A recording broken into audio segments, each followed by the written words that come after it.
নমস্কাৰ প্ৰাগ নিউজৰ এই বিশেষ অনুষ্ঠানলৈ আপোনালোক সকলোকে স্বাগতম জনাইছো সমগ্ৰ দেশজুৰি এতিয়া নিৰ্বাচনৰ বতৰ দেশৰ সাধাৰণ নিৰ্বাচনক কেন্দ্ৰ কৰি কন্যাকুমাৰীৰ পৰা কাশ্মীৰলৈ গুজৰাটৰ পৰা গুৱাহাটীলৈ সকলো ৰাজনৈতিক দল তথা সাধাৰণ ভোটাৰ ব্যস্ত হৈ আছে নিজৰ নিজৰ পছন্দৰ জনপ্ৰতিনিধিক তেওঁলোকে ভোট দিবলৈ সাজু হৈ আছে তেনে নিৰ্বাচনী বতৰৰ এই উত্তাপৰ মাজতেই আমি আহি উপস্থিত হৈছোহি গুজৰাটত গুজৰাট মহামানৱ মহাত্মা গান্ধীৰ দেশ প্ৰধানমন্ত্ৰী নৰেন্দ্ৰ মোদীৰ দেশ বিজেপিৰ ৰাষ্ট্ৰীয় সভাপতি অমিত শাহৰ দেশ এই গুজৰাটত কেনে ধৰণৰ নিৰ্বাচনী উত্তেজনা কেনেকুৱা ধৰণৰ জনপ্ৰতিনিধি বিচাৰিছে ৰাইজে আৰু মন কৰিবলগীয়া কথা যে গুজৰাটৰ ২৬টা লোকসভা সমষ্টিৰ বৰ্তমান ২৬টাই কিন্তু দখলত আছে বিজেপিৰ এইবাৰৰ দৃশ্যপট কেনেকুৱা হ'ব কাৰণ এইবাৰ হাৰ্দিক পটেলকে আদি কৰি জিগ্নেশ মেৱানীৰ দৰে যিসকল ইয়াৰ যুৱ নেতা আছে সেই যুৱ নেতাসকলে এন্টি বিজেপি এটা ঢৌ বোৱাবলৈ অহৰহ চেষ্টা কৰি আহিছে আৰু সেইখিনি সময়তেই গুজৰাটৰ বিজেপিয়ে বা ভাৰতীয় জনতা পাৰ্টিয়ে ইয়াত দাবী কৰিছে যে তেওঁলোকৰ যিটো ৰিজাল্ট আছিল ২০১৪ চনত ২৬টা সমষ্টিৰ ২৬টাই বিজেপিৰ দখলত এইবাৰো সেই একেই ফলাফলৰ পুনৰাবৃত্তি হ'ব অহা ২৩ এপ্ৰিলত ইয়াৰ ২৬টা লোকসভা সমষ্টিত একে সময়তেই ভোটগ্ৰহণ অনুষ্ঠিত হ'ব আৰু ইয়াৰ প্ৰায় ৪.৫ কোটি ভোটাৰে নিৰ্ণয় কৰিব যে আগন্তুক ৫টা বছৰৰ কাৰণে তেওঁলোকে নিজৰ ক্ষমতা কাক দিব বা এই ২৬টা লোকসভা সমষ্টিৰ পৰা কোনটো দলৰ জনপ্ৰতিনিধিক জয়যুক্ত কৰি পঠাব আমি এই মুহূৰ্তত আছো চৰ্দাৰ বল্লভভাই পটেলৰ সেই বিশ্ববিখ্যাত প্ৰতিমূৰ্তিটোৰ সন্মুখত আৰু যিটো প্ৰতিমূৰ্তিক ইতিমধ্যে পৃথিৱীৰ সৰ্বোচ্চ প্ৰতিমূৰ্তি হিচাপে ইয়াত চিহ্নিত কৰা গৈছে বা স্থান দিয়া গৈছে গতিকে এটা প্ৰশ্ন এইটো আহিব যে যিটো প্ৰতিমূৰ্তিৰ তলৰ পৰা আমি অনুষ্ঠান পৰিবেশন কৰিছোঁ সেই প্ৰতিমূৰ্তিৰ যিটো প্ৰতিমূৰ্তি গুজৰাটৰ গৌৰৱ তথা গুজৰাটৰ সন্মান দুগুণে বৃদ্ধি কৰিছে এনেডোখৰ ঠাইৰ পৰা এতিয়া কেনেকুৱা ধৰণৰ ৰাজনীতিৰ বতাহ বলিছে আমাৰ এই এঘণ্টাৰ অনুষ্ঠানটোত আপুনি আমাৰ সৈতে থাকক আমি গুজৰাটৰ বিভিন্ন প্ৰান্তত যাম আমি গান্ধীনগৰটো যাম য'ৰ পৰা অমিত শাহে এবাৰ প্ৰতিদ্বন্দ্বিতা আগবঢ়াইছে ইতিমধ্যে তেওঁ মনোনয়ন দাখিল কৰিলে তাৰ উপৰি কচ্ছত যাম বৰোদাত যাম বিভিন্ন সমষ্টিত গৈ আমি চাম যে প্ৰকৃততে কিমান এতিয়া জোৰ আছে মোদী মেজিকৰ আমাৰ এই বিশেষ অনুষ্ঠানত আমি দেখুৱাই যাম গুজৰাটৰ নিৰ্বাচনী উত্তেজনাৰ এটো জেড আৰু দেশৰ সাধাৰণ নিৰ্বাচনক কেন্দ্ৰ কৰি কেনেধৰণৰ ৰাজনৈতিক বতাহ বলিছে গুজৰাটত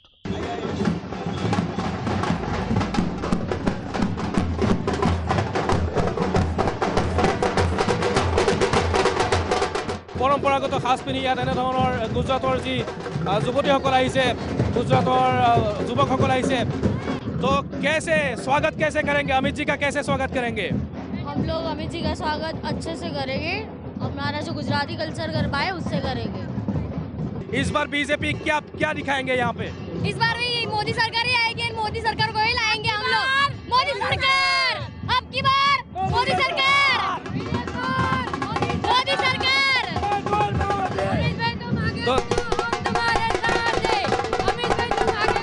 थोड़ा डांडिया कर दिए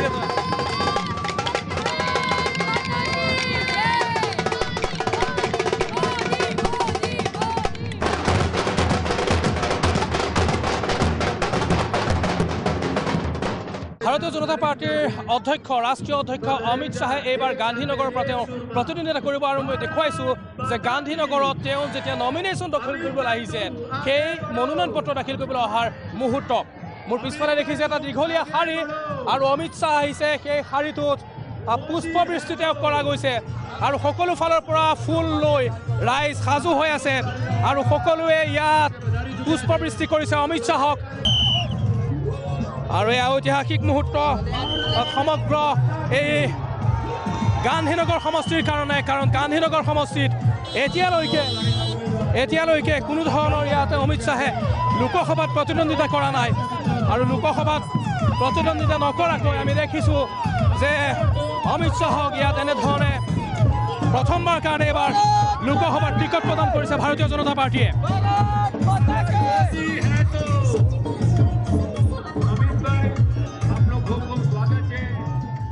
গান্ধীনগৰৰ আমি ছেক্টৰ ২১ত আছোঁ আৰু ছেক্টৰ ২১ৰ এটা পৰিৱেশ আমি দেখুৱাবলৈ বিচাৰিছোঁ যে কেনেধৰণে ইয়াত প্ৰস্তুতি চলাইছে বিজেপি শিবিৰে মোৰ লগতেই ছেক্টৰ ২১ৰ যিটো বিজেপিৰ কাৰ্যালয় সেই কাৰ্যালয়টো লাগি আছে আৰু এই কাৰ্যালয়টোৰ গেৰুৱা দলটোৰ কাৰ্যালয় ইয়াৰ ওপৰত পতাকা উৰি আছে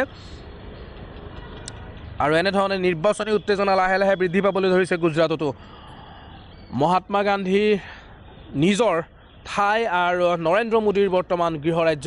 আহক আমি বিজেপি অফিচৰ ভিতৰলৈ যাওঁ, যিসকলে ইয়াতে তেওঁলোকৰ স্থানীয় কৰ্মী আছে তেওঁলোকৰ পৰা জানিব বিচাৰিম, কাৰণ অত্যন্ত গুৰুত্বপূৰ্ণ এই সমগ্ৰ সমষ্টিটো, কাৰণ অমিত শ্বাহে ইয়াত প্ৰতিনিধিত্ব কৰিব। LK আদৱানী, মন কৰিবলগীয়া কথা যে LK আদৱানীৰ দৰে জ্যেষ্ঠ নেতাই এই সমষ্টিটোৰ পৰা প্ৰতিনিধিত্ব কৰিছিলে গান্ধীনগৰৰ, কিন্তু এতিয়া তেওঁক অব্যাহতি দিয়া গৈছে। 91 বয়সত তেওঁৰ যি বয়স বেছি হোৱাৰ এটা ইয়াতে কাৰণ দৰ্শাই তেওঁলোকে অব্যাহতি দিছে আৰু অমিত শ্বাহৰ এইবাৰ ইয়াত প্ৰতিনিধিত্ব কৰিব। কিছু ইয়াতে বিজেপি কৰ্মী উপস্থিত আছে, তেওঁলোকৰ পৰা জানিব বিচাৰিম কেনেধৰণৰ কি মন্তব্য কৰিব। সকলোফালে ইয়াত বিজেপি গেৰুৱাকৰণ কৰা গৈছে, ইয়াত ধুনীয়া ধুনীয়া পোষ্টাৰ লগোৱা গৈছে আৰু অমিত শ্বাহ মোদীৰ নিজৰ ঠাই। আৰু গুজৰাটত এনেধৰণে দেখিছোঁ যে निर्वाचन याद जी रणडंका है रणडंका बाजी उठी है। पहले तो स्वागत करते हैं आपको हमारे इस प्रोग्राम में। तो क्या बोलना चाहेंगे इस बार जोर कितना है, क्योंकि 26 अभी भी आप लोग का दबदबा है, तो इस बार 26 आउट ऑफ 26 सीटें जीतेंगे या कुछ सीट कांग्रेस भी लेके जाएंगे? आप पब्लिक का माहौल देखिए। हमारे आदरणीय वड़ा प्रधान नरेंद्र भाई मोदी पूरे भारत नहीं विश्व के अभी जो दिलों में बसे हुए हैं। आप गुजरात को पूछ रहे हैं कि 26 या 26 से कुछ 26 पक्का 26, और लास्ट टाइम जो मिली थी हमें वोट उससे भी ज़्यादा हम वो काम कर रहे हैं। अभी 26 की गिनती बंद कर दीजिए, उसमें कितने ज़्यादा वोट बढ़ोतरी करे उसकी ये सब मेहनत कर रहे हैं। और बड़ा उत्साह नरेंद्र भाई का जो 5 साल का काम, और यहाँ पे गांधीनगर लोकसभा हमारे राष्ट्रीय अध्यक्ष माननीय अमित भाई शाह अब यहाँ से प्रत्याशी हुए हैं। लास्ट टाइम जो लीड मिली थी बीजेपी को उससे भी ज़्यादा मतों से लीड से हम इस बार जिताएंगे।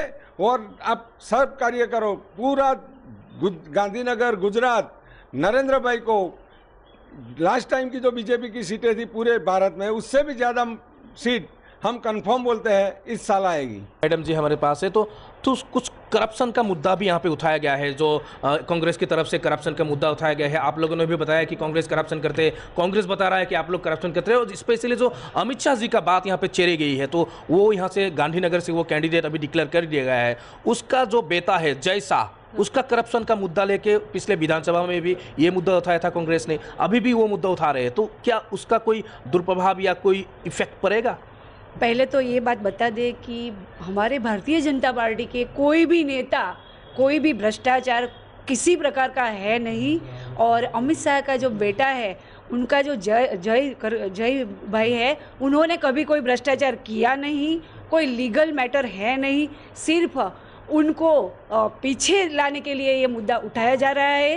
कांग्रेस अपने जितना भी शासन किया उसी टाइम जो भ्रष्टाचार के अभी केस है उसको हैंडल करे और उस भ्रष्टाचार का जवाब दे। हमारे भाजपा के कोई भी मंत्री कोई भी भ्रष्टाचार के अंदर है नहीं।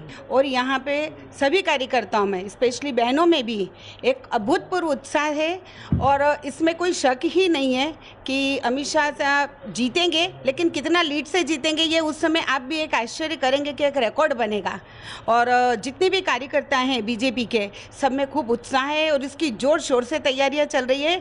इसीलिए शायद पूरे देश की नज़र अभी गांधीनगर पर है, और ये गांधीनगर सिद्ध करके बताएगा कि कितनी लीड से अमित शाह साहब यहाँ से जीतेंगे। और এই মুহূৰ্তত আমি বিজেপিৰ মুখ্য কাৰ্যালয়ত উপস্থিত আছোঁ। আহমেদাবাদত থকা গুজৰাটৰ যি বিজেপিৰ মুখ্য কাৰ্যালয় আছে তাত উপস্থিত আছোঁ। ইয়াতো প্ৰস্তুতি সকলো ফালৰ পৰা দেখিছোঁ যে ভালেই প্ৰস্তুতি চলিছে। ইয়াত যি কৰ্মকৰ্তা আছে তেওঁলোকে ইয়াতে নিজৰ নিজৰ কামৰ দায়িত্ব ভগাই দিয়া গৈছে আৰু তেওঁলোকেও নিজৰ কাম চলাই আছে। कुछ सवाल ऐसे भी उतरे कि ये जो गांधीनगर कंस्टिट्यूएंसी है, तो यहाँ से LK आडवाणी जी पहले यहाँ से ले रहे थे, तो इस बार उनको टिकट नहीं दिया गया है। कुछ अभी ये एलिगेशंस भी आ रहे हैं कि आप लोगों का जो बड़े नेता है उनको विश्राम दिया जा रहा है, तो ऐसा होने का संभावना है क्या? बीजेपी में भी कोई भाग हो जाएगा, डिविडेशन हो जाएगा, और जो आप लोगों का वोट बैंक है उसमें कुछ फर्क पड़ेगा जो आडवाणी जी को नहीं टिकट दिया गया? नहीं, ऐसी कोई बात नहीं। आदरणीय आडवाणी जी हमारे वरिष्ठ नेता है, मार्गदर्शक है, और बरसों से आडवाणी जी गांधीनगर से चुनाव लड़े हैं, जीते हैं। तो गुजरात और गांधीनगर की जनता का प्यार आडवाणी जी के साथ आज भी है। वाजपेयी जी भी गांधीनगर से चुनाव लड़े हैं, जीते हैं। तो भारतीय जनता पार्टी में एक ये व्यवस्था है कि केंद्रीय पार्लियामेंट्री बोर्ड जो है हमारा, वो तय करता है कि कौन सी सीट पर कौन चुनाव लड़ेगा, और समय समय के बाद समयानुकूल उसमें परिवर्तन भी होते रहते हैं। तो भारतीय जनता पार्टी का जो एक ये व्यवस्था है उसमें सभी कार्यकर पार्टी जहां भी उसको आदेश करती है, पार्टी की जो केंद्रीय पार्लियामेंट्री बोर्ड है वो उनको आदेश करती है कि आपको यहाँ से चुनाव लड़ना है, आपको चुनाव नहीं लड़ना है, तो उसमें ऐसी कोई दूसरी बात नहीं है। ये जानना चाहेंगे, अभी देखिए हार्दिक पटेल का बात यहाँ पे बार बार छेड़ा जा रहा है। Jignesh Mevani anti BJP campaign में वो लगातार लगे हुए हैं, देश भर घूम रहे हैं, हमारा आसाम भी गए थे और हार्दिक पटेल भी गया था आसाम। तो वो लोग तो पूरा जोरों शोरों से बीजेपी को, भाजपा को हराने के लिए वो युद्ध कर रहे हैं। तो क्या देखते हैं, अगर यहाँ पे हार्दिक पटेल का प्रभाव कितना रहेगा, जिग्नेश मेवानी का प्रभाव कितना रहेगा? पहले तो मैं ये पूछना चाहता हूँ कि कौन हार्दिक पटेल, कौन जिग्नेश मेवानी? कोई जनता पहचानती नहीं है उसको, कोई धरातल पर उसका कोई स्थान नहीं है। सिर्फ और सिर्फ मीडिया में रहने के लिए वो कुछ न कुछ ऐसी नौटंकी करते रहते हैं। वास्तविकता ये है कि एक भी सीट पर वो चुनाव जीत के दिखाए। हम तो कहते हैं कि आइए सामने आ जाइए। हम तो 3 साल से बोल रहे थे कि हार्दिक पटेल जो है वो कांग्रेस की बी टीम है, और आज ये साबित हो गया, वो बाकायदा कांग्रेस में शामिल हो गया। तो हम तो निमंत्रण देते हैं कि आओ भाई, कांग्रेस की टिकट लेके चुनाव लड़ो, तो हो जाए हाथों हाथ की परिणाम आ जाएगा। तो बिल्कुल गलत बात है, उसका यहाँ जनता में कोई आधार नहीं है, कोई विश्वास नहीं है, और गुजरात की जनता भी इन लोगों को पहचान गई है। अब इन लोगों की नौटंकी चलने वाली नहीं है। लेकिन आप पूरा दावे के साथ कह सकते हैं कि हार्दिक पटेल का कोई इफेक्ट नहीं पड़ेगा? अरे 110% कोई इफेक्ट नहीं पड़ेगा। मैंने बोला ना कि धरातल पर उसका कुछ है ही नहीं। सिर्फ और सिर्फ कांग्रेस की बी टीम बनकर वो अभी तक काम कर रहा था, और आज कांग्रेस से जुड़ गया है। तो हम तो कहते हैं आओ चुनाव में सामने आ जाओ। सिर्फ बातें करने से कुछ नहीं होता। जनता में आपका क्या आधार है, जनता को आपके ऊपर भरोसा है कि नहीं, ये चुनाव में तय होता है।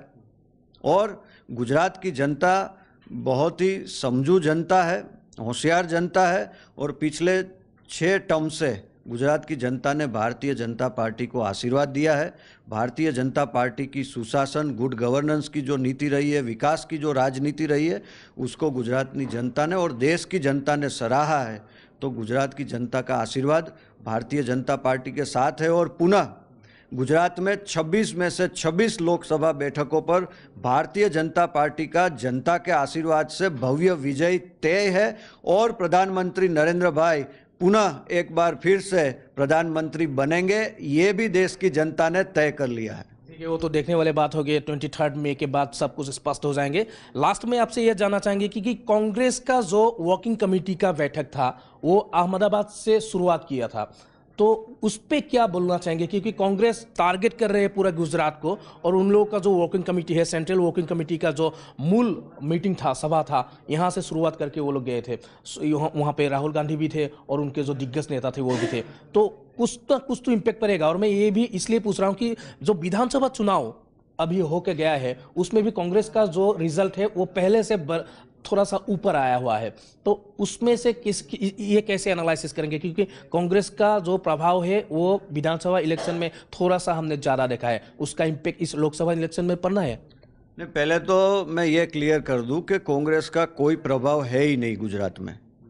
विधानसभा के जो परिणाम आए उस समय की स्थिति थोड़ी, जो भी नौटंकी की, ज्ञाति जाति में झगड़ा फैलाने का काम किया, उसका इफेक्ट था। लेकिन उसके बाद आप अगर देखें तो उसके बाद जितने भी चुनाव हुए, चाहे कॉरपोरेशन के चुनाव हो, चाहे नगर पालिका के, नगर निगम के चुनाव हो, या गांव की इकाई के चुनाव हो, नगर पंचायत के चुनाव हो, सभी चुनाव में कांग्रेस की करारी हार हुई है। और आज परिस्थिति ये है गुजरात में कांग्रेस की कि कांग्रेस के विधायक कांग्रेस छोड़ के भारतीय जनता पार्टी में शामिल हो रहे हैं। कांग्रेस की जो जिला पंचायत के सदस्य है वो भी कांग्रेस छोड़ के भारतीय जनता पार्टी में शामिल हो रहे हैं। अभी कल ही अमरेली डिस्ट्रिक्ट जो है, यहाँ के कांग्रेस के विपक्ष के नेता जहाँ से आए हैं चुनाव जीत के, उसका जो डिस्ट्रिक्ट है वहाँ के कांग्रेस के प्रमुख और वहाँ के सहकारी क्षेत्र के बड़े आगेवान दीपक मालानी भी कल अपने 500 से ज़्यादा कार्यकर्ताओं के साथ भारतीय जनता पार्टी से जुड़ गए हैं। तो मैं ये मानता हूं कि गुजरात में कांग्रेस को गुजरात की जनता ने पहचान लिया है। दूसरी आपने जो बात कही, कांग्रेस वर्किंग कमेटी गुजरात में बुलाई, तो इससे साफ है कि अभी कांग्रेस बौखला गई है। इसलिए इतने सालों बाद उसको वापस गुजरात क्यों याद आया भाई? आज़ादी के बाद 55 साल से केंद्र में कांग्रेस की सरकार रही और इतने सालों में कांग्रेस ने हर बार गुजरात के साथ अन्याय किया। सरदार वल्लभ भाई पटेल जो गुजराती थे, उसके साथ आज भी कांग्रेस अन्याय कर रही है। उसके मृत्यु के पश्चात 41 साल तक उसको भारत रत्न नहीं दिया, ये कांग्रेस ने गुजरातियों के साथ अन्याय किया। उसके बाद मोरारजी देसाई जो गुजराती थे, उनके साथ भी अन्याय किया। 10-10 साल तक नर्मदा बंद का काम अटका के रखा। गुजरात के किसानों को कांग्रेस ने अन्याय किया। तो अब ये कांग्रेस वर्किंग कमेटी यहाँ रखने से कुछ होने वाला नहीं है। गुजरात की जनता कांग्रेस को भली भांति पहचानती है। शुक्रिया, आप सभी का शुक्रिया। तो देखने वाला चीज़ होगा कि क्या होगा क्या नहीं होगा। 23 এপ্ৰিলত ইয়াৰ নিৰ্বাচন আছে আৰু সেই নিৰ্বাচনৰ পিছতেই আজি এক মাহৰ আমি অপেক্ষা কৰিব লাগিব। এক মাহ অপেক্ষা কৰাৰ পিছত ইয়াত সম্পূৰ্ণৰূপে স্পষ্ট হৈ পৰিব যে কেনেধৰণৰ তেওঁলোকে ইয়াতে ৰিজাল্ট কৰিব। এতিয়া মিছন তেওঁলোকে 26 লৈছে আৰু মিছন 26ৰ কাৰণে তেওঁলোক সকলো সাজু হৈছে। এফালৰ পৰা তেওঁলোকে নিজৰ যি ফলাফল, সেই ফলাফলৰ যাতে ভাল হয় সেইটোৰ কাৰণে আহিছে। আৰু এটা কথা বিজেপিৰ ফালৰ পৰা কোৱা গৈছে যে কোনো কাৰণতে কংগ্ৰেছে ইয়াত ফেক্টৰ নহয়। ইয়াৰ ৱৰ্কিং কমিটি তেওঁলোকৰ বহালেও বা হাৰ্দিক পটেল, জিগ্নেশ মেৱানী কোনো ধৰণৰ তেওঁলোকৰ কাৰণে ফেক্টৰ নহয়। 26ৰ ভিতৰত 26 আসন তেওঁলোকে পাবই, কিন্তু সেইটো পাবনে নাপায় তাৰ কাৰণে আমাৰ অপেক্ষা কৰিব লাগিব অহা 23 মে'লৈ। ইয়াত 23 এপ্ৰিলত নিৰ্বাচন আছে, 23 মে'ত ফলাফল ঘোষণা হ'ব। আৰু তাৰপিছতে স্পষ্ট হৈ পৰিব যে গুজৰাটৰ যিখন গুজৰাটক মহাত্মা গান্ধীৰ গৃহৰাজ্য বুলি কোৱা যায়, যিখন গুজৰাট নৰেন্দ্ৰ মোদী অমিত শ্বাহৰ গৃহৰাজ্য, সেইখন গুজৰাটত এইবাৰ বিজেপিৰ মোদী মেজিকে আকৌ এবাৰ কাম কৰিব নে নকৰে সেয়া আমি লক্ষ্য কৰিব লাগিব, অপেক্ষা কৰিব লাগিব নিৰ্বাচনৰ ফলাফললৈ।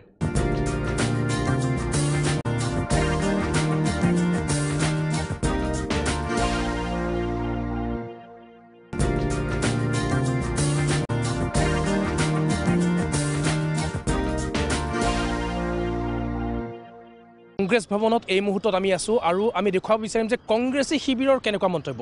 কাৰণ 23 এপ্ৰিলত যিটো নিৰ্বাচন হ'বলৈ গৈ আছে গুজৰাটৰ 26টা লোকসভা সমষ্টিত, তাত কিন্তু এইবাৰ কংগ্ৰেছেও শক্তি প্ৰদৰ্শনৰ কাৰণে সম্পূৰ্ণৰূপে প্ৰস্তুত হৈছে।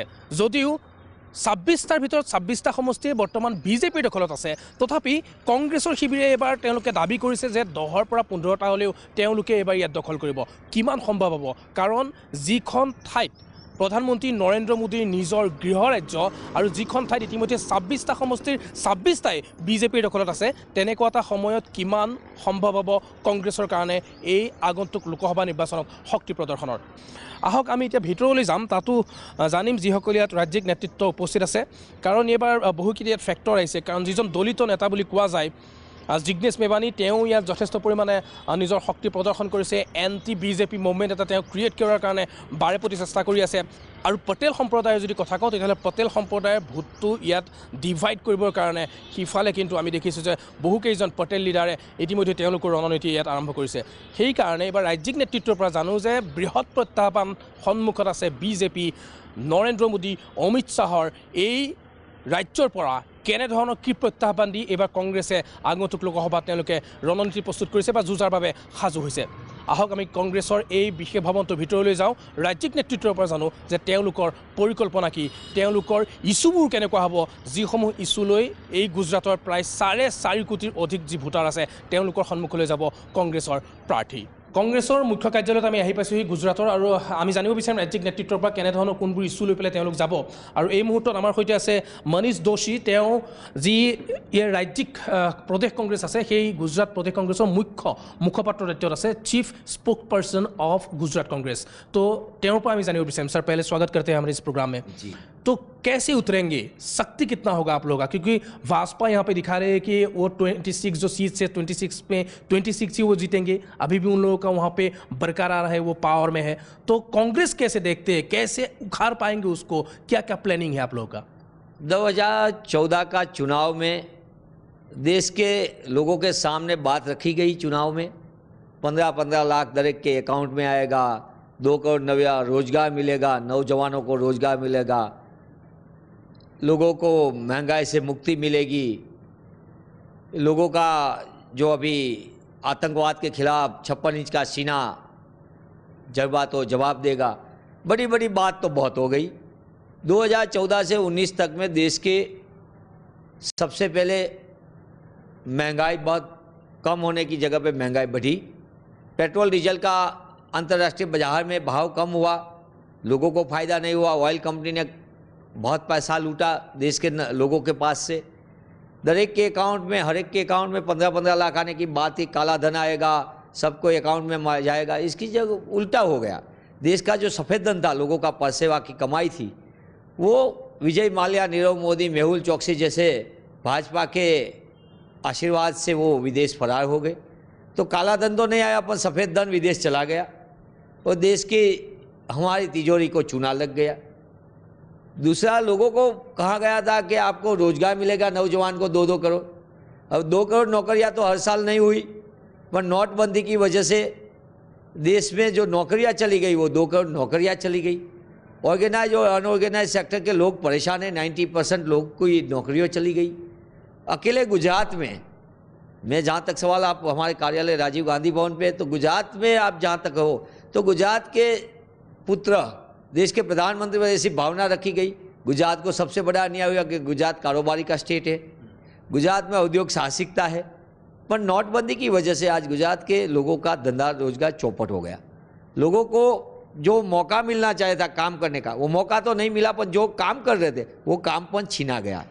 लोगों को जिस तरीके से महंगाई की बात थी, छोटे मोटे कारोबारी में उद्योग, छोटा मोटा small and medium scale industry, तो गुजरात में, अकेले गुजरात में 60,000 से ज़्यादा small and medium scale industry को ताला लग गया। तो कुल मिला के देखा जाए तो 56 इंच का सीना की बात करके लोगों को भावनाओं के साथ तो खिलवाड़ किया। पर आज गुजरात में लोग, किसान परेशान है। पूरे देश में किसान की आत्महत्या में भारी मात्रा में बढ़ोतरी हुई है। किसान को जो न्यूनतम आय होनी चाहिए वो न्यूनतम आय नहीं होती। तो कांग्रेस के राष्ट्रीय अध्यक्ष सन्माननीय राहुल गांधी ने पूरे गुजरात का दौरा किया विधानसभा के चुनाव में।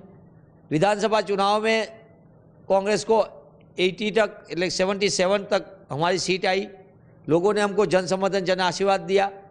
भाजपा को नर्वस 90 में आउट कर दिए। भाजपा का जो तरीका है संविधान को तोड़ने का, देश की संस्थाओं को तोड़ने का, तो इसके खिलाफ गुजरात से देश में एक आवाज़ निकली है और पूरे देश में कांग्रेस पक्ष की ओर से हम आगे बढ़ रहे हैं।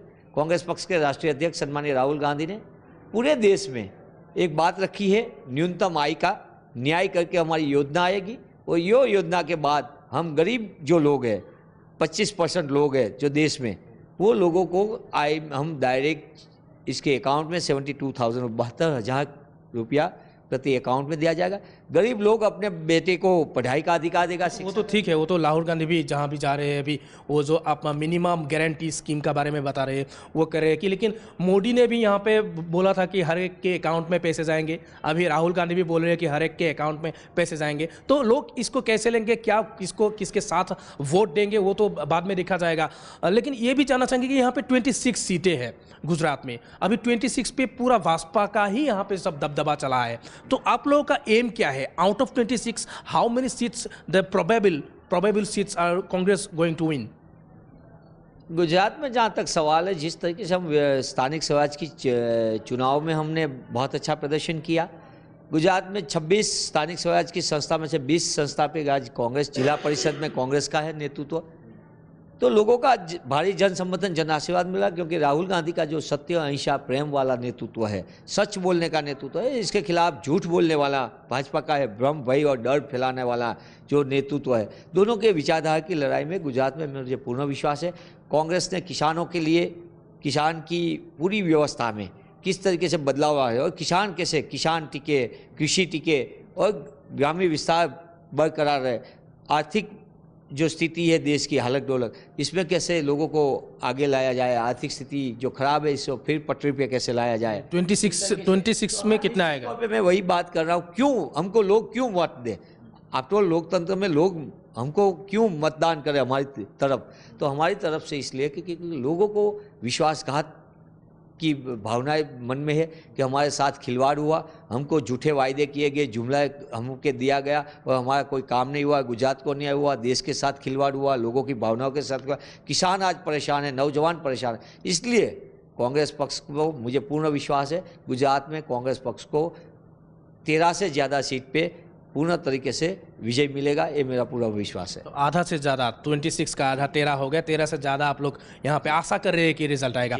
तो रिजल्ट तो क्या आएगा क्या नहीं आएगा वो मतदान के बाद जब यहाँ पे रिजल्ट आएगा तभी पता चलेगा।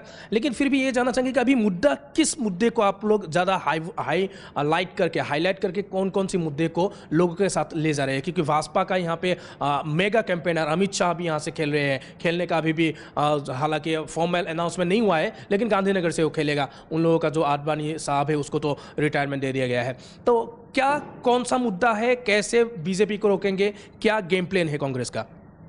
गुजरात में कांग्रेस पक्ष और पूरे देश में कांग्रेस पक्ष किसानों का मुद्दा लेके जाएंगे, किसानों को आर्थिक तरक्की की ओर ले जाना, नौजवानों को रोजगार के लिए हम स्कीम ला रहे हैं, गरीब परिवार है वो शिक्षा का अधिकार और आरोग्य सेवा के लिए अपने परिवार का जीवन निर्वाह, राइट टू लाइफ, जीवन निर्वाह कर सके, इसके लिए 72,000 रुपये की प्रति साल इसको दिया जाएगा। तो कुल मिला के देखा जाए तो हम नौजवानों को, किसानों को, देश के संवैधानिक संस्थाओं को और पूरे देश में प्रेम और सद्भाव के माहौल बने और देश की तरक्की में हर लोग का अपना योगदान रहे, हर लोग इसमें जोड़े, ऐसा हमारा महत्व से लेके हम इस चुनाव में आगे जाने वाले।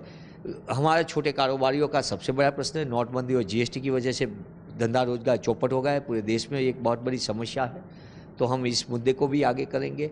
कुल मिला के देखा जाए तो भारत निर्माण किस तरीके से हो सके, जिस भारत निर्माण में हर कस्बे के लोग का, हर धर्म, हर जाति, हर लोग का इसमें अपना योगदान हो, ऐसा भारत चाहते हैं हम। कोई सीमित लोगों का, 100-200 लोगों का, अबजपति का, उद्योगपतियों का नहीं चाहते। हम समानता की बात पे कर रहे हैं, सभी का इसको समान हक मिले, अधिकार मिले, इस तरीके से हम आगे बढ़ना चाहते हैं।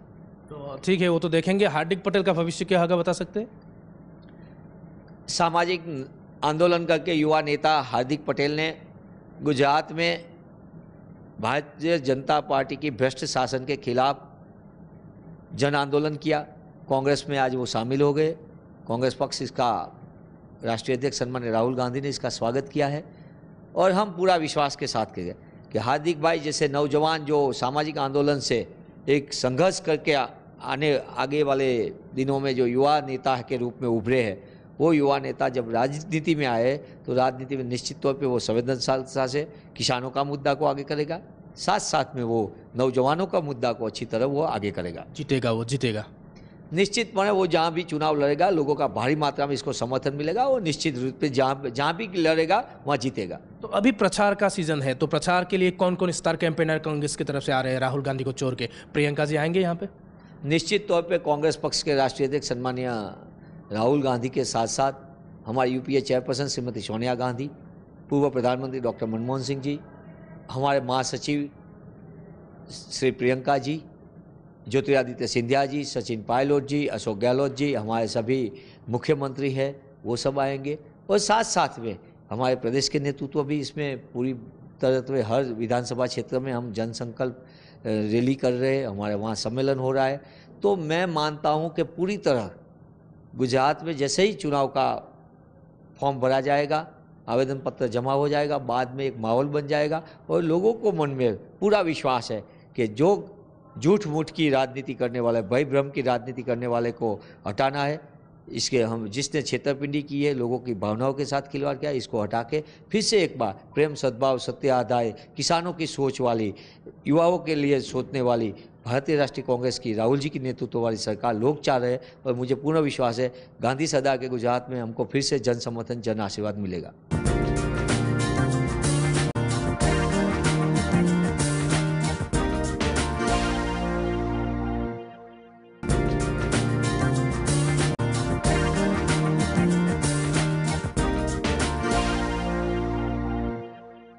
টুৱেণ্টি কনষ্টিটুৱেঞ্চি আছে ইয়াত লোকসভাৰ, সেই 4.5 কোটি ভোটাৰৰ মাজৰ পৰা কিন্তু মহিলা ভোটাৰেও ইয়াত গুৰুত্বপূৰ্ণ ভূমিকা পালন কৰি আছে। সেয়া লাগিলে বিধানসভা নিৰ্বাচনেই হওক বা লোকসভা নিৰ্বাচনেই হওক। যিহেতু অহা 23 এপ্ৰিলত ইয়াত লোকসভা নিৰ্বাচন হ'বলৈ গৈ আছে আৰু এটা পৰ্যায়তে অনুষ্ঠিত হ'ব, দেশৰ 3 নম্বৰ পৰ্যায় হ'ব আৰু গুজৰাটত এটা পৰ্যায়ত সকলো নিৰ্বাচন শেষ কৰা যাব 26টা সমষ্টিত। গতিকে এওঁলোকৰ পৰা জানিব বিচাৰিম যে মহিলাসকলে ইয়াত কেনেকুৱা ধৰণৰ কি মন্তব্য কৰিব।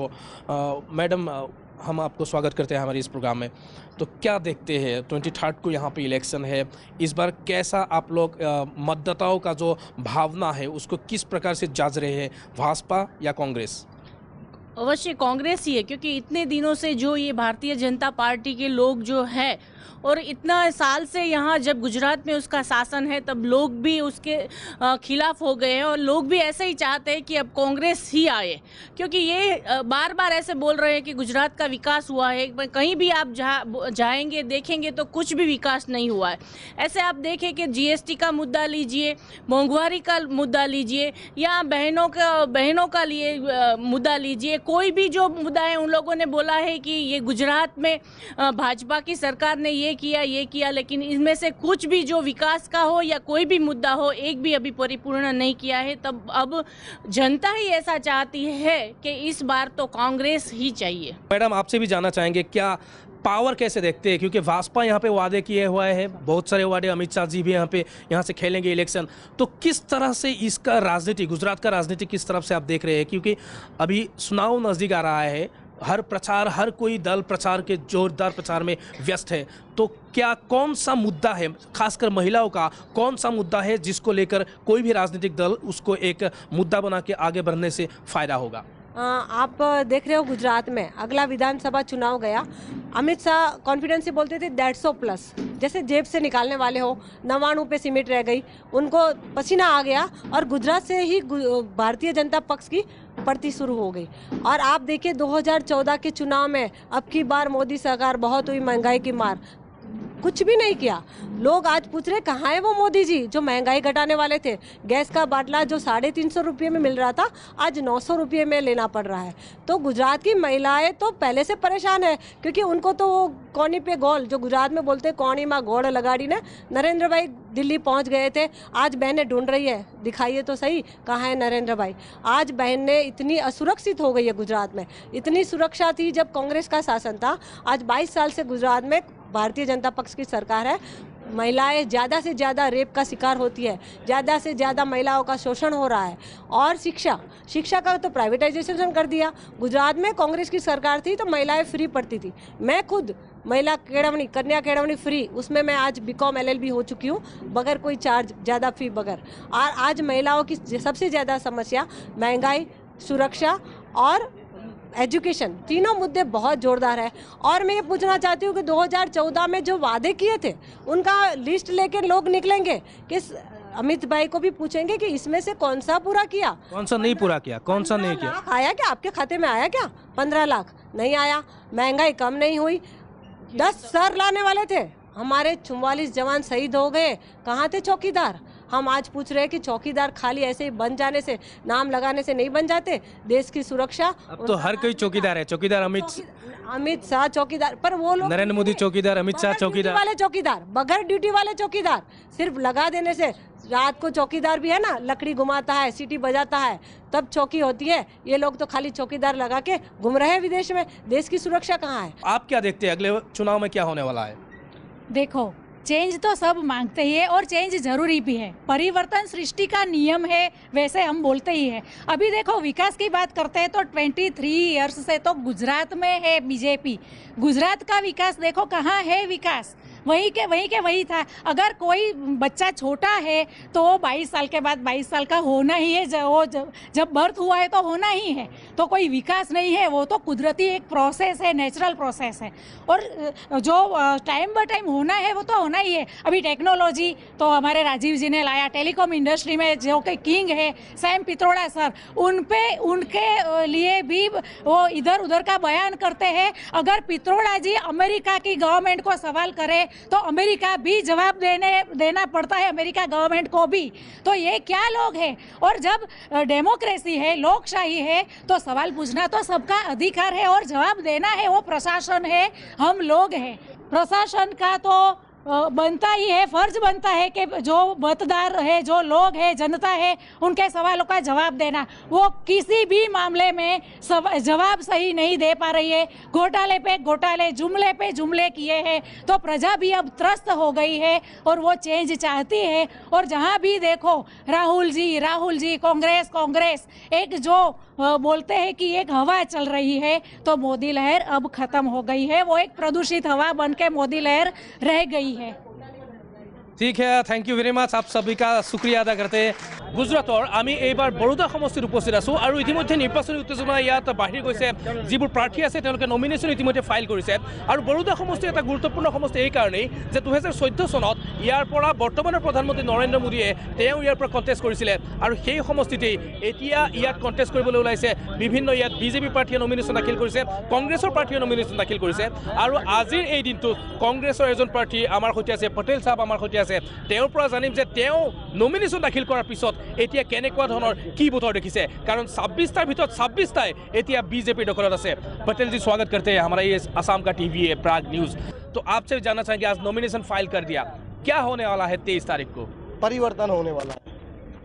लोगों की मन की बात सुन के कांग्रेस पार्टी के हमारे राष्ट्रीय अध्यक्ष जो गरीब रेखा में जो जी रहे हैं उनके लिए हर साल 72,000 रुपीज़ उनको दिया जाएगा।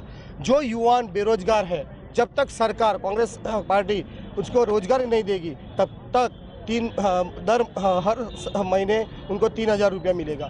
और जो सरकारी क्षेत्र है वहाँ 22 लाख नौकरियाँ की भर्ती नहीं हुई है, पोस्टिंग नहीं हुई है, वहाँ युवाओं को रोजगारी दी जाएगी। किसानों का जो कर्ज है वो माफ़ किया जाएगा और किसानी को और जो लोगों की प्राथमिक सुविधा है, जिनकी ज़रूरत है, पेट्रोल डीजल के जो भाव बढ़ गए हैं, जीएसटी के माध्यम से एक लूट चला रही है भारतीय जनता पार्टी, तो कांग्रेस पार्टी की सरकार आएगी, 1 नेशन 1 टैक्स होने वाला है। लेकिन ये भी हम जानना चाहेंगे कि आपने 72,000 के बात किया, तो बीजेपी भी यहाँ पे 15 लाख का एक जुमलाबाजी कर चुके हैं, तो फिर से आपने 72,000 का ये किया है, तो क्या दोनों में से क्या डिफरेंसेस है? एक तो 15 लाख का बात करते हैं, अभी 15 रुपये भी किसी को नहीं मिला, आप लोग अभी 72,000 का बात कर रहे हैं, तो वोटर्स कैसे आश्वस्त होगा? वोटर इसलिए होगा क्योंकि राहुल गांधी हमारे राष्ट्रीय अध्यक्ष जब चुनाव था स्टेट का, तब उन्होंने बोला था एक बार मुझे हमको कांग्रेस पार्टी को मौका दीजिए, हम किसानों का कर्ज माफ़ करेंगे, युवाओं के लिए रोजगारी का माध्यम खड़ा करेंगे। जैसे ही कांग्रेस की सरकार एमपी राजस्थान में आई, तब छत्तीसगढ़ से लेके पंजाब तक किसानों का कर्ज माफ़ किया गया और युवाओं का रोजगारी के माध्यम खड़े किए गए। इसलिए देश की जनता जानती है कि हमारे राष्ट्रीय अध्यक्ष राहुल जी जो बोलते हैं वो करते हैं। 15 लाख जुमले वाली बात थी, लेकिन 72,000 जो गरीब को देने की बात है वो हमारी सरकार 2019 में आएगी और गरीब को पैसा मिलेगा, युवाओं को रोजगारी मिलेगा और देश का विकास होगा। और जीएसटी के माध्यम से आज छोटे छोटे व्यापारियों का बिजनेस जो बिखर गया है वो फिर से संवारा जाएगा और 1 नेशन 1 टैक्स लाया जाएगा। এয়া হৈছে কংগ্ৰেছৰ প্ৰাৰ্থী আৰু এনেধৰণৰ এতিয়া ইয়াতে চলিছে নিৰ্বাচনী উত্তেজনা। বৰোদা সমষ্টিৰ পৰা আমি দেখুৱাইছোঁ এজন প্ৰাৰ্থীয়ে ইতিমধ্যে তেওঁ নমিনেশ্যন ফাইল কৰিছে আৰু মোৰ লগত কিছুমান যুৱ নেতাও ইয়াত উপস্থিত আছে, যুৱকো উপস্থিত আছে। तुमसे भी जानना चाहेंगे क्योंकि ज़्यादा से ज़्यादा वोटर इस बार युग है, यंग वोटर्स अभी डिसाइडिंग फैक्टर लेगा, तो क्या देखते हैं, रुझाव कैसा देखते हैं? क्या कांग्रेस का आना संभव है गुजरात में? क्यों नहीं संभव है ना, क्यों नहीं संभव है। गुजरात में जिस तरह से युवा बढ़ रहा है वैसे युवाओं की बेरोजगारी भी बढ़ रही है। यहाँ पर आर्थिक जो सामाजिक मुद्दे हैं, जो युवाओं को जो नौकरी चाहिए वो सबसे ज़्यादा महत्वपूर्ण है, क्योंकि देश को आगे बढ़ाना है तो युवाओं को आगे बढ़ाना है। युवाओं को आगे बढ़ाने के लिए आपको जॉब धंधों को आगे बढ़ाना पड़ेगा। यहाँ पर छोटे और मध्यम वर्ग के जो बिजनेस थे उसे तो यहाँ पर बिठा दिया गया है। सिर्फ बड़ी बड़ी कंपनियों को, अंबानी और अदानी को जैसे दे दिया जाता है वैसे सबको दिया जाता है, यहाँ पर छोटे लोगों के लिए सोचा ही नहीं जाता। यहाँ पर अगर हमारे यहाँ से अगर शुरुआत करनी है तो युवा को आगे लाना पड़ेगा। जो सोच राहुल गांधी ने रखी हुई है कि हर मध्यम वर्ग से आने वाला युवा वर्ग जो है उसको जोड़ा जा रहा है, वैसे ही हम यहाँ से टीका भाई को युवा वर्ग के साथ जोड़ के यहाँ से वडोदरा की सीट को दिल्ली तक पहुँचाएंगे। आपसे जानना चाहेंगे, आपके नज़र में क्या हुआ है जो मोदी जी बार बार बोलते हैं वाइब्रेंट गुजरात, और गुजरात को विकास का एक धारा मान के वो लोग चल रहे हैं, देश भर में प्रसार कर रहे हैं कि गुजरात को देखिए और भारत को देखिए, हम ऐसा बनाएंगे भारत को। तो विकास का जो दर्जा है जो बीजेपी बार बार बोल रहा है उस पर कितने उतरे हैं आपके नज़र में, कैसे एनालिसिस करते हैं इसको? जब हमारे मोदी साहब जब सीएम थे तब उन्होंने बोला था मेट्रो आएगा। 15 वर्ष सीएम रहे, 15 वर्ष सीएम रहने के बाद उन्होंने 3 बार 600 करोड़ का उन्होंने वो बजट पास किया। जब तक सीएम थे तब तक कभी मेट्रो नहीं आया और यूँ बोलते हैं हमारे गुजरात में इतनी प्रगति है। आज गुजरात के खेडूत लोग पायमाल है। आप देखो रोज बेरोजगार लोग कितने घूम रहे हैं। 15 वर्ष के अंदर आप देखो करीब 5 वर्ष जब से वो पीएम बने हैं, देश की हालत बहुत ही खराब हो रही है। आप इकोनॉमिक वाइज देखो, उन्होंने जो बोला था कि उनका मैनिफेस्टो में था हम 2 करोड़ लोग को रोजगार देंगे, हम 15 लाख देंगे। 15 लाख तो नहीं आए, मगर कांग्रेस जो स्कीम लाई है 72,000 की, वो बहुत अच्छी स्कीम है। ये तो देखिए दो तरफा बात हो गया। एक बीजेपी ने बोला कि 15 लाख देंगे, वो जुमलाबाजी हो गया। अभी कांग्रेस बोल रहा है 72,000 देंगे। तो क्या कौन पब्लिक किस पे विश्वास करेंगे? 15 लाख तो आप भी समझ सकते हो बहुत ज़्यादा है। हम इतना गप्पू नहीं है।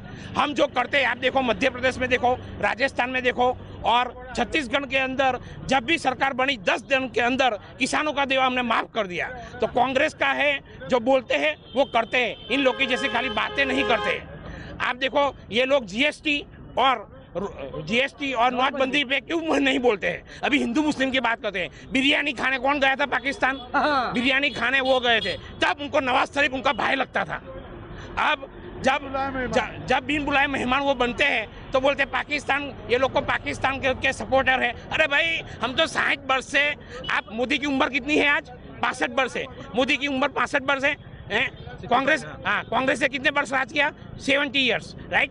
तो मोदी को बड़ा किया किसने? कांग्रेस ने बड़ा किया। বিজেপি কংগ্ৰেছৰ যেন মুখামুখি সংঘৰ্ষ ইয়াত হৈছে। এফালে যদি দেখোঁ যে বিজেপি ছাপোৰ্টাৰ্ছৰ ডাঙৰ ডাঙৰ ৰেলী ওলাইছে, তাৰ বিপৰীতে আমি দেখোঁ যে কংগ্ৰেছেও ইয়াত জোৰো চোৰছে লাগি আছে আৰু তেওঁলোকেও দীঘল দীঘল ৰেলী উলিয়াই নিজৰ শক্তি প্ৰদৰ্শন কৰিব বিচাৰিছে। প্ৰকৃততে হৈছে কি, গুজৰাটৰ উন্নয়নৰ ছবিখন বিজেপিয়ে যেনেধৰণে দিব বিচাৰিছে, সেই ছবিখন কিমান সঁচা আৰু সেই ছবিখনে কিমান বাস্তৱিক এটা প্ৰেক্ষাপট তুলি ধৰিছে আজিৰ গুজৰাটৰ, যিখন গুজৰাটক ভাইব্ৰেণ্ট গুজৰাট বুলি কোৱা যায়, যিখন গুজৰাট নৰেন্দ্ৰ মোদী অমিত শ্বাহৰ গৃহ ৰাজ্য আৰু যিখন গুজৰাটৰ পৰা উন্নয়নৰ শ্লোগান চিঞৰি আছিল বিজেপিয়ে বিগত কেইবা দশক ধৰি, সেই গুজৰাটত আকৌ এবাৰ সাধাৰণ নিৰ্বাচনৰ জ্বৰত আক্ৰান্ত হৈছে।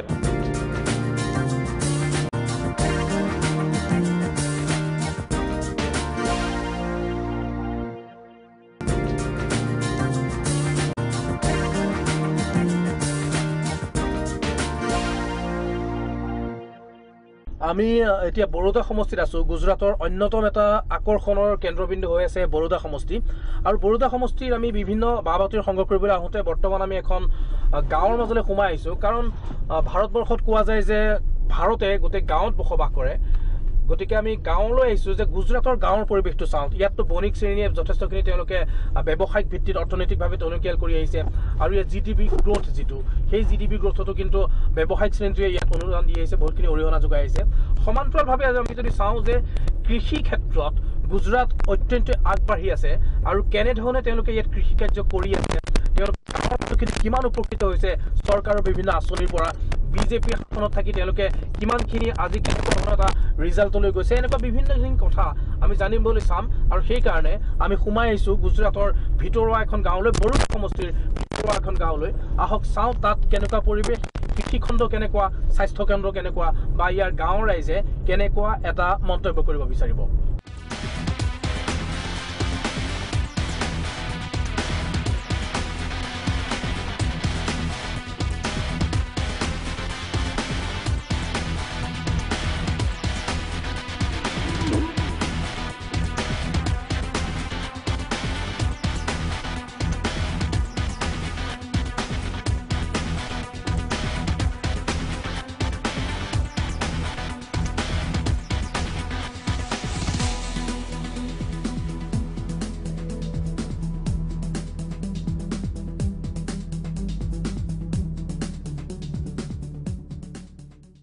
এইবাৰ আমি গুজৰাটৰ এটা বিশেষ সমষ্টিৰ এখন বিশেষ গাঁৱলৈ আহিছোঁ, কাৰণ গাঁৱৰ প্ৰতিচ্ছবিখনো আমি দেখুৱাব বিচাৰিছোঁ। আজিৰ তাৰিখত গুজৰাটৰ যিটো GDP গ্ৰ'থ, সেই গ্ৰ'থটো 13% ওপৰত, অৰ্থাৎ সৰ্বভাৰতীয় হাৰতকৈ প্ৰায় 5%, 6% ওপৰত এতিয়া গুজৰাটে উন্নতি কৰি আছে। তৎসত্ত্বেও যেহেতু কোৱা যায় যে ভাৰতবৰ্ষখন গাঁৱত বসবাস কৰে আৰু গাঁৱৰ পৰিৱেশটো কেনেকুৱা, ইয়াৰ গাঁৱৰ ৰাইজে এইবাৰ কেনেকুৱা মন্তব্য কৰে, চৰকাৰী যিবোৰ আঁচনি আছে সেইসমূহ গাঁৱে পাইছেনে নাই, এনেধৰণৰ বিভিন্ন কথা জানিবৰ কাৰণে আমি যি ছোটা উদয়পুৰ ইয়াৰ লোকসভা সমষ্টি আছে সেই লোকসভা সমষ্টিৰ এখন গাঁৱলৈ আমি আহিছোঁ আৰু কৃষিজীৱী ইয়াৰ মানুহ বেছিখিনি, অৱশ্যে যিখিনি ইয়াৰ এতিয়া নৱপ্ৰজন্ম আছে তেওঁলোকে অলপ গুজৰাটৰ ফালে বা আহমেদাবাদৰ ফালে বৰোদাৰ ফালে ওলাই গৈছে, তেওঁলোকে অলপমান চাকৰি বাকৰি বা তেনেধৰণৰ প্ৰাইভেট কোম্পানীজত তেওঁলোক সোমাইছে আৰু তাৰ বাহিৰে বাকী ইয়াৰ যিখিনি বুজুৰ্গ আছে বা যিখিনি ইয়াৰ লোক আছে তেওঁলোকে কিন্তু এতিয়াও সহজভাৱে ইয়াত বসবাস কৰি আহিছে আৰু কৃষিজাত সামগ্ৰী বা কৃষি খণ্ডতে তেওঁলোকে মনোনিৱেশ কৰি আহিছে। बैठिए, आप लोग भी बैठिए। तो पहले तो स्वागत करते हैं हम आपको। हाँ, हम लोग असम से है, गुवाहाटी से, और ये जो चुनाव आ रही है अभी उसके ऊपर हम स्पेशल कुछ प्रोग्राम बना रहे हैं। तो ये जो छोटा उदयपुर ये कन्स्टिट्युएन्सी है, तो छोटा उदयपुर समष्टिটো মই আৰু এটা ক'ব বিচাৰিম যে এইটো জনজাতি লোকৰ কাৰণে ৰিজাৰ্ভ কৰা সমষ্টি হয়, অৰ্থাৎ ST ৰিজাৰ্ভ এইটো কনষ্টিটুৱেঞ্চি হয় ছোটা উদয়পুৰ। আৰু ইয়াত বৰ্তমান বিজেপিৰ কেণ্ডিডেট বা বিজেপি ইয়াত শাসন কৰি আছে, কিন্তু এইবাৰ বিজেপিৰ যিগৰাকী প্ৰাৰ্থী আছে সেইগৰাকী প্ৰাৰ্থীক কিন্তু কেণ্ডিডেটটো দিয়া নগ'ল, তেওঁক প্ৰাৰ্থিত্ব দিয়া নগ'ল। তাৰ পৰিৱৰ্তে গীতা ৰাথোৱা নামৰ এগৰাকী মহিলা প্ৰাৰ্থীক এইবাৰ ইয়াৰ টিকট দিয়া গৈছে। বাৰু সেইখিনি যি নহওক সেইখিনি দেখা যাব, ইয়াৰ যি 23 তাৰিখে ইলেকশ্যন হ'বলৈ গৈ আছে তেতিয়া সকলো স্পষ্ট হৈ পৰিব। तो पहले तो ये सब जानना चाहेंगे कि कैसा है माहौल, अभी कैसा है, आप लोग ये गांव में रहते हैं तो देखते क्या है, अभी छोटा उदयपुर का भविष्य अभी कहाँ जा रहे हैं, क्योंकि 23 तारीख को इलेक्शन है। भविष्य तो अच्छा ही है, बीजेपी है इधर, अच्छा ही है, उसका वातावरण अच्छा ही है इधर। और हमारे खुद गाँवबुढ़ा আছে, ইয়াৰ सरपंच আছে, তেওঁৰ পৰা জানিব বিচাৰিম, आपसे भी जानना चाहेंगे क्या मिला आपको ये जो 10 साल है बीजेपी का, तो क्या मिला क्या नहीं मिला, अगर हम पूछना चाहे तो क्या बताएंगे आप, जवाब में क्या आएगा? यहाँ बीजेपी आया तो सारा विकास हुआ, सब फैसिलिटी आई यहाँ, सब गांव में सब ये फैसिलिटी है। देखो ये गांव में देखो सब ऐसे ब्लॉक है, पानी का टंकी है, RO प्लांट है, सब है वहाँ, पूरा विकास हुआ इधर तो हमारे गाँव में। तो जो प्राइम मिनिस्टर आवास योजना है वो मिला है किसी को? नहीं, अभी वो चल रहा है, सभी को मिलेगा और सभी को देने वाला हूँ मैं, अभी सबको मिलेगा इस इलेक्शन के बाद, सबको मैं देने वाला हूँ। इलेक्शन के बाद का छोड़िए, इलेक्शन के बाद तो पॉलिटिकल लोग बहुत करता है, इलेक्शन से पहले कितने को मिला प्राइम मिनिस्टर आवास योजना? अभी नहीं रखा है, सभी अभी आ जाएगा इलेक्शन के बाद। तो यहाँ और एक जो फ्री गैस कनेक्शन दिया था उजाला योजना कि किनको मिला, कितना आपके विलेज में कितना लोग है, विलेज में कितना लोग है? सबके घर में है, सबके घर में।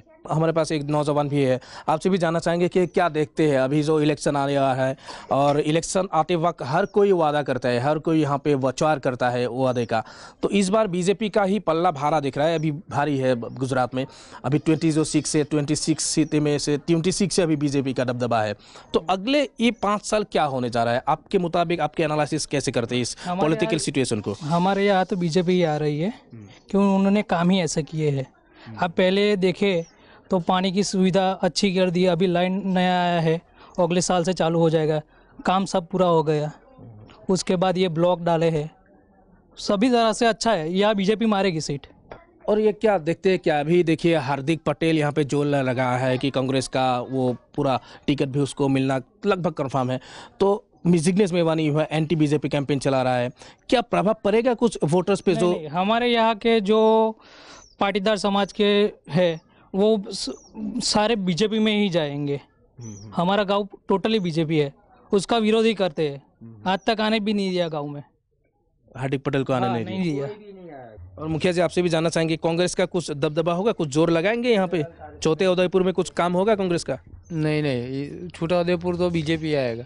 लेकिन ये भी कभी लगता है कि और कुछ करना बाकी था, अभी कभी ऐसा आपके मन में भाव आता है कि कुछ चीज़ें जो अभी भी बाकी है, कुछ क्या आपके मन में कैसा भाव आता है कि कौन सी मुद्दे हैं जहाँ पे और जोर देना बाकी है? किसान का मुद्दा बहुत तकलीफ वाला है उधर। जैसे किसान का कौन सा? अभी तो कांग्रेस जो राहुल गांधी कर रहे हैं कि कर्जा माफी कर देंगे। नहीं, उसमें कर्जा माफी करने की जरूरत ही नहीं है, किसान को भाव मिलेगा तो कुछ जरूरत नहीं है किसी को। अभी वो भाव नहीं मिल रहा है, भाव नहीं मिला है इधर, किसानों को भाव नहीं मिल रहा है। यहाँ नदी क्या बोलते हैं, रिवर तुम्हारी भाषा में, वो ये पानी इधर आता है, इतना आता है, पूरा इधर तक आ जाता है। बाढ़ होता है मैंने बाढ़ में कौन सी रिवर का बाढ़ होता है? डाडर का कहाँ तक पानी आता है? তো এওঁলোকে কৈছে যে বানপানী কেৱল অসমতে নাই, তেওঁলোকে এটা কৈছে এইটো লেভেললৈকে তেওঁলোকৰ যিটো ইয়াত ভেটি আছে, এই বিশেষ জনজাতিৰ যিটো সমষ্টি আছে, এই সমষ্টিটোৰ যিটো ইয়াতে দেখুৱাইছে তেওঁলোকে ইয়াত এই লেভেললৈকে পানী আহে। অৰ্থাৎ সিফালে যদি চাই তেতিয়াহ'লে তেওঁলোকৰ ঘৰৰ লেভেলটো তলত আছে, অৰ্থাৎ এই অঞ্চলটো প্লাৱতীয় হৈ থাকে, তাৰমানে বানপানীত এই অঞ্চলটো ডুব গৈ থাকে আৰু ডুব গৈ থকাৰ তেওঁলোকে ইয়াতে পৰিত্ৰাণ পোৱা নাই। আৰু সেইকাৰণে কৈছে যে এইবাৰ বিজেপিৰ দুটা কথা কৈছে, ইয়াত দুটা কথা তেওঁলোকে জোৰ দিছে যে এটা কৃষিৰ ওপৰত জোৰ দিব লাগিব আৰু দ্বিতীয়টো হৈছে খেতিয়কৰ সমস্যা, সেইখিনিত তেওঁলোকে ইনক্লুড কৰিব লাগিব আৰু বানপানীৰ সমস্যা। কি নদীৰ পৰা কোনচা নদী সে হোতা है? দাদৰ। আৰু এই দাদৰ নদীখনৰ যাতে বানপানী কণ্ট্ৰলটো হয়, যাতে কোনো ধৰণৰ ককবকাব লগা নহয়, তেনেকুৱা এটা পৰিৱেশ হৈছে। বৰোদাৰ আমি সমষ্টিৰ অন্তৰ্গত এখন বিশেষ গাঁৱলৈ আহিছোঁ আৰু মই কৈছোঁৱেই যে বৰোদা সমষ্টিৰ অন্তৰ্গত এই বিশেষ গাঁওখনত কেনেকুৱা কি খেতি হয় সেইটো আমি চাবলৈ আহিছোঁ। মোৰ পিছফালে আপোনালোকে দেখিছে যে ইয়াত এতিয়া বৰ্তমান নেমু গছ ৰোৱা গৈছে, অৰ্থাৎ এখন নেমুৰ বাগান। আৰু এই ইয়াৰ বিভিন্ন আপুনি যদি সিফালে চাই তেতিয়াহ'লে বহু বিঘা মাটি নেমুৰ ইয়াত বাগান তেওঁলোকে ৰুইছে আৰু লগতে ঘেঁহুৰ খেতিও কৰা গৈছে। মই যিটো জেগাৰ পৰা এতিয়া আহিছোঁ ইয়াতে মই তিনিটা খেতি আপোনালোকক দেখুৱাম আৰু এয়া হৈছে ইয়াতে বৰ্তমান দেখিছে যে ঘেঁহুৰ খেতি কৰা গৈছে। ঘেঁহুৰ এতিয়া মাত্ৰ তেওঁলোকে কঠীয়া পাৰিছে আৰু লাহে লাহে ঘেঁহু ডাঙৰ হ'বলৈ ধৰিছে। বিভিন্ন জেগাত আমি গৈছোঁ, তাত কিন্তু ঘেঁহু ইতিমধ্যেই ডাঙৰ হৈছে, কিন্তু এই বিশেষ যিখিনি আমি জেগাত আহিছোঁ ৰাজুই গাঁও আৰু বৰোদা সমষ্টিৰ অন্তৰ্গত ৰাজুই গাঁৱত কিন্তু ঘেঁহু ইমান ডাঙৰ হোৱা নাই। আৰু ঠিক মোৰ পিছফালে সিফালে আছে আমৰ বাগান তেওঁলোকে লগাইছে, आमर बागान लगाइছে, घेहूर खेती কৰিছে আৰু ইফালে नेमूर बागान लगाइছে। तो चाचा आपसे पूछते हैं, कोई सरकार या पैसा वता देता है खेती करने के लिए? लोन लिए बैंक में थी। कहाँ से लोन लिया था आप? छुआई बैंक में थी। कोई सब्सिडी दिया है सरकार? ना भाई, नहीं दिया है। फायदा कुछ मिला है सरकार से? ट्रैक्टर ने अगली सब्सिडी मिली थी। हाँ बस ट्रैक्टर का सब्सिडी मिला है। बीजी कुछ नहीं। अभी बारिश नहीं हुआ है ना इस सीजन। कलाक ना 60 रुपया पानी ना।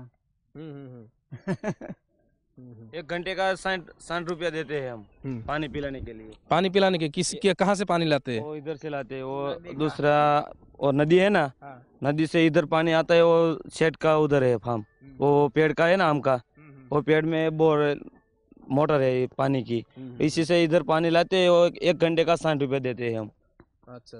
और इसमें 2-3 दिन चलेगा तो 1200-1300 रुपया तो ऐसे ही हो जाएगा। तो 3 दिन चलिले 1200-1300 टका দিব লাগে। एक घंटे का 60 रुपया देना पड़ता है। 1 घंटात 60 टका দি তেওঁলোকে ইয়াত কৃষিজাত যি খাদ্য তেওঁলোকে ইয়াত উৎপন্ন কৰি আহিছে, খেতি কৰি আহিছে আৰু এয়া নেমুৰ খেতি কৰিছে। কিন্তু আপুনি যদি চাই তেতিয়াহ'লে ইয়াত দেখিব যে কোনো ধৰণৰ ইয়াতে এতিয়ালৈকে কিন্তু ইয়াত বৰষুণৰ কোনো ইয়াত চিনচাবেই নাই, পানীৰ চিনচাবেই নাই।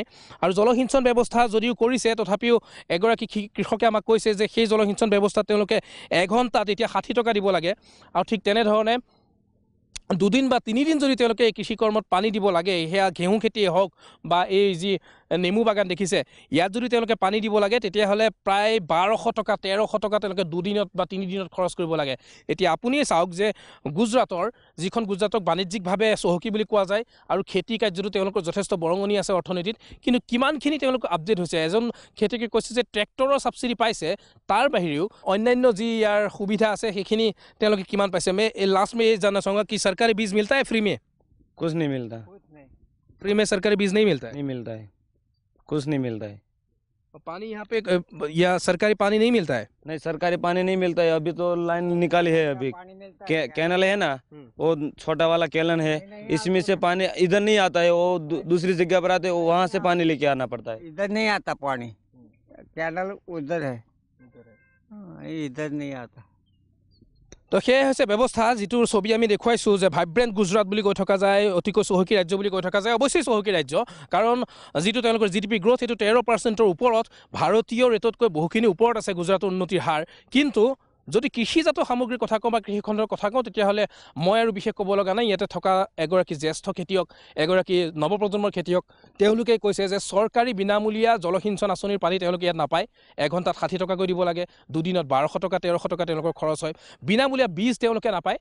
তথাপিও নিজৰ চেষ্টাৰ বলত নিজৰ তেওঁলোকে পৰিশ্ৰমৰ বলত আৰু নিজৰ পকেটৰ ধন খৰচ কৰি এই কৃষিখণ্ড তেওঁলোকে চহকী কৰি আহিছে এতিয়া আপোনালোকে চিন্তা কৰক প্ৰকৃততে গুজৰাটৰ কৃষিখণ্ডৰ প্ৰকৃত ছবিখন কেনেকুৱা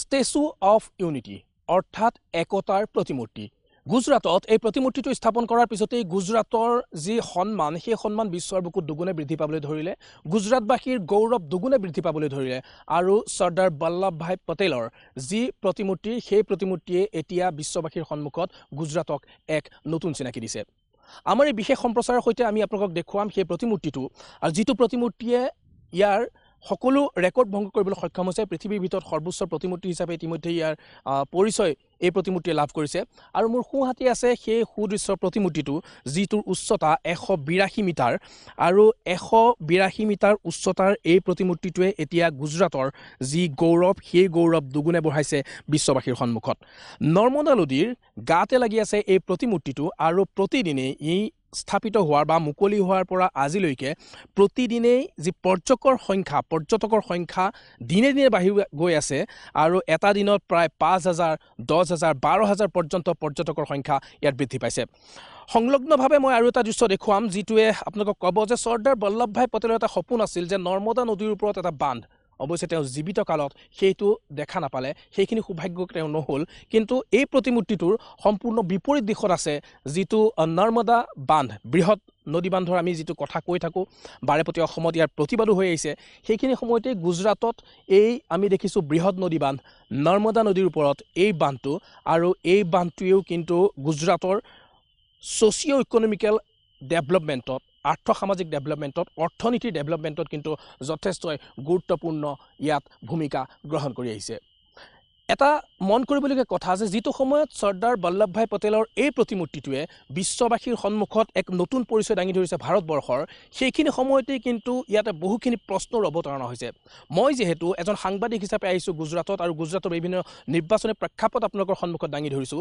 সেইকাৰণেই কিছু কথা আমি ক'বই লাগিব সেয়া কোনোবাই বেয়া পাওক ভাল পাওক তাৰ লগত আমাৰ কোনো ধৰণৰ ইয়াতে আমাৰ কনচাৰ্ণ নহয় যে কোনোৱে বেয়া পাব ভাল পাব সেইখিনি কথা কম নে নকম এই কথাটো মই এইকাৰণে কৈছোঁ এটা কথা সকলোৱে মানি লৈছে যে গুজৰাটৰ এই যি বল্লভভাই পটেলৰ প্ৰতিমূৰ্তি আছে 182 মিটাৰ উচ্চতাৰ যি প্ৰতিমূৰ্তি আছে এই প্ৰতিমূৰ্তিয়ে এক গৌৰৱ ধ্বজা দাঙি ধৰিছে এইটো 100% সঁচা কথা কিন্তু সমান্তৰালভাৱে চাব লাগিব আজিৰ তাৰিখত আপুনি যদি গুজৰাটৰ স্বাস্থ্যৰ বিভাগটো চাই তেতিয়াহ'লে প্ৰায় 70% যি স্বাস্থ্য উপকেন্দ্ৰ আছে বা স্বাস্থ্য কেন্দ্ৰ আছে তাৰ যিবোৰ স্কেনিঙৰ মেচিন বা MRI যন্ত্ৰ সেইবোৰ কিন্তু বিকল হৈ পৰি আছে এই প্ৰতিমূৰ্তিটো নিৰ্মাণ কৰোঁতে 3,000 কোটি টকা খৰচ হৈছিলে 3,000 কোটি টকা খৰচ কৰি এই বৃহৎ প্ৰতিমূৰ্তিটো নিৰ্মাণ কৰা গৈছিলে কিন্তু এতিয়া মন কৰিবলগীয়া কথা এইটোৱেই যে যিটো সময়ত 70% স্বাস্থ্য কেন্দ্ৰৰ এতিয়া অৱস্থা বিধ্বস্ত হৈ আছে ইয়াৰ যিখিনি দৰিদ্ৰ জনগণ আছে তেওঁলোক যদি ৰোগাক্ৰান্ত হয় তেতিয়াহ'লে যিকোনো এখন ডিষ্ট্ৰিক্ট হস্পিটাললৈ জিলা চিকিৎসালয়লৈ তেওঁলোক যাব লাগে